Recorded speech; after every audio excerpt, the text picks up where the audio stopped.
Interrogé sur TF1 et France 2, ce mercredi 22 mars 2023, au sujet des contestations sur la réforme des retraites, Emmanuel Macron s'est dit prêt à endosser l'impopularité de son action.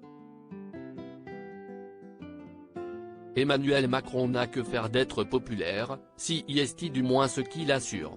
Ce mercredi 22 mars 2023, le président de la République accordait une interview exceptionnelle, en direct de l'Élysée, et diffusée par TF1 et France 2.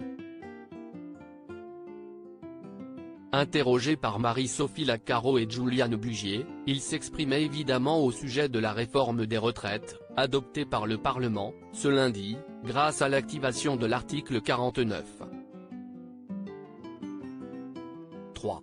Un texte qui reste très contesté à travers le pays, plusieurs syndicats appelant à la mobilisation et à une 9e journée la grève ce jeudi 23 mars. S'il faut endosser l'impopularité, je l'endosserai.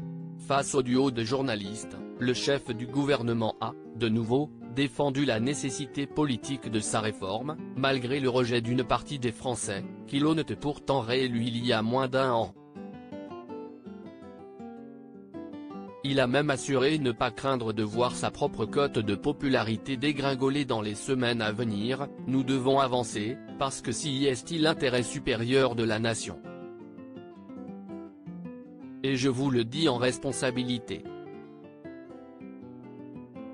Moi je ne cherche pas à être réélu, je ne le peux pas constitutionnellement. Mais entre les sondages au court terme et l'intérêt général du pays, je choisis l'intérêt général du pays.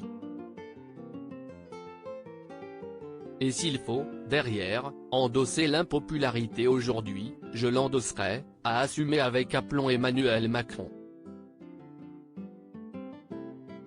Emmanuel Macron très discret dans les médias. S'il se dit prêt à endosser l'impopularité de cette réforme des retraites, le président de la République s'est montré très discret dans les médias durant tout le temps des débats. La dernière grande interview d'Emmanuel Macron remonte effectivement à octobre dernier, avec un double rendez-vous présenté par Caroline Roux, sur France 2.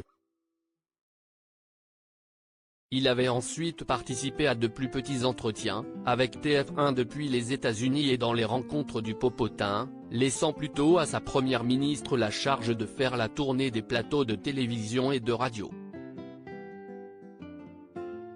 Le 16 mars dernier, après l'activation de l'article 49.